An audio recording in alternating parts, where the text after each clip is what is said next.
Welcome back to Abigail Keto Recipes. Today we are making keto pumpkin cookies. They're super simple to make. They're great whether you're on keto diet or not. They're very delicious. Let's get started.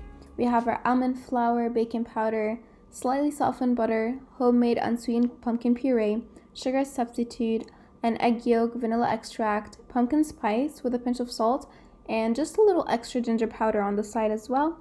And if you prefer to not use almond flour, you can go ahead and use a different one. And let's get started.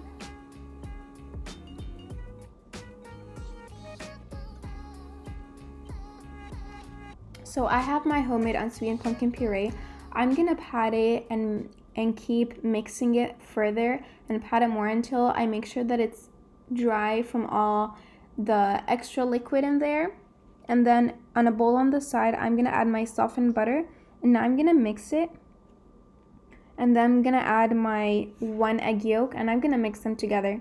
And I always try to mix my ingredients gradually as I go before I add all the ingredients together. That way I make sure that all the ingredients are well incorporated together. Right now I have my sugar substitute on the side. I'm going to add it. It's totally up to you how much sugar substitute you want to add. That really depends on your preference of sweetness. In this recipe, I'm using just a spatula in my hand because it's pretty simple. It doesn't really need the machine. Right now, I'm adding my vanilla extract, and I'm going to continue mixing as I go. I'm adding my pumpkin puree, and then I'm adding my pumpkin spice powders, along with a pinch of salt. Now I'm going to keep mixing as I go. And I'm going to have the exact measurements in the description box below so you can check that out and my website. And then I'm adding almond flour. And again, if you prefer to use a different flour, go ahead and do so. I'm going to keep mixing and mixing as I go, just until I make sure that all the ingredients are mixed together. And then I'm going to go ahead and add baking powder. For this recipe, you can use this batter and store it in the fridge until you're ready to use it and bake it. If you're going to bake it right away, make sure to still go ahead and leave it in the fridge for a good while, just let's say 30 minutes until the batter is firm and ready to go in the fridge. That way it holds itself together. And as you store it in the fridge and you're going to bake it, let your oven get preheated for your bake, but don't let your batter sit outside for a long while. That way it's going to lose its form. So make sure to have it stored in the fridge and chilling until it's ready to be baked. Right now I'm going to bake my cookies. I have them on a parchment sheet on a tray, and I'm putting them into little balls.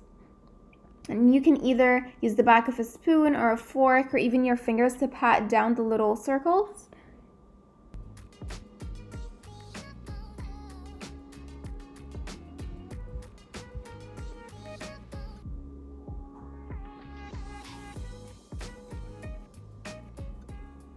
Right now I'm going to put it in the oven, and while the cookies are baking, I can make my topping. You can do 2 ways. You can do just powdered sugar substitute and then sprinkle it on top of your cookies, or you can do this recipe.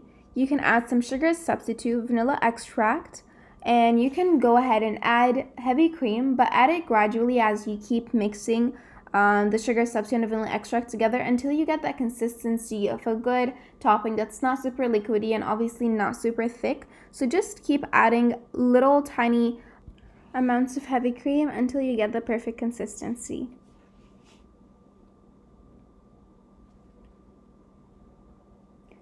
Now I have my cookies out of the oven, ready to go. I'm going to let it first chill for a few minutes on the side to cool down, and then I'm going to begin adding my topping on top of the cookies. And now the cookies are all set to go. Enjoy!